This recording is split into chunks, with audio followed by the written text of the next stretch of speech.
আমার শিশু সন্তানকে বাঁচাতে পারছি না। তাই তো কি করেছিলাম জানেন তো? আমি নিজে ওই নদীর মুখে ঝাঁপিয়ে পড়ে মরতে গিয়েছিলাম, কিন্তু দুর্ভাগ্য আমাকে মরতে দেয়নি। সে মরতে চেয়েছিল, তাকে তুমি কত সহজে বাঁচিয়ে দিলে। আর যে বাঁচতে চেয়েছিল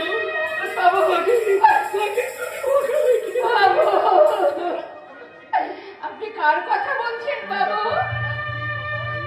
কার কথা বলছেন আপনি? আমার স্ত্রীর কথা।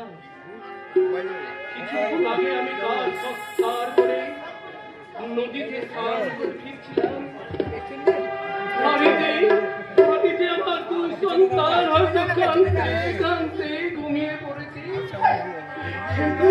কিন্তু তখন থেকে আমার এই শিশু সন্তানের কান্না আমি কিছুতেই থামাতে পারছি না।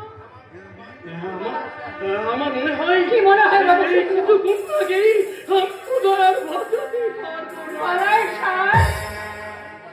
আমার কথা কি কখনো মুখে আনতে আছে বাবু? দেখি ওই মেয়েটাকে আপনি আমার করে দিন তো। আমার ছেলে করে দেবেন। এই মেয়েটা একদম আমার কাঁধে মানেই তো কি হয়েছে মা? আমি তো আছি মা। আমি আজ থেকে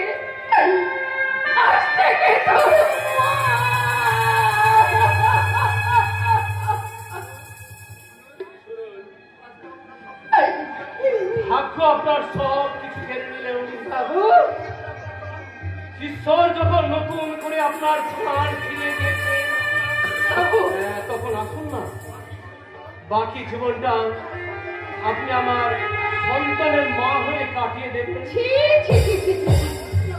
আপনি কি বলছেন? প্রতিজ্ঞতা স্ত্রী আমি, স্বামী থাকতে স্বামী অবর্তমানে অন্য কোন পুরুষের সঙ্গে সঙ্গ করা এটা আমার জীবনে মহাপাপ। মাফ করবেন, কোন অসৎ উদ্দেশ্য নিয়ে আমি কথাটা বলিনি। আপনার যেমন বাঁচার জন্য একটা অবলম্বনের প্রয়োজন, তেমনি আমার সন্তানদের বাঁচার জন্য একটা মায়ের দরকার।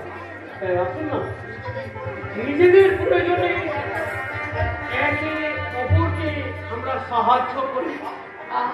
আমি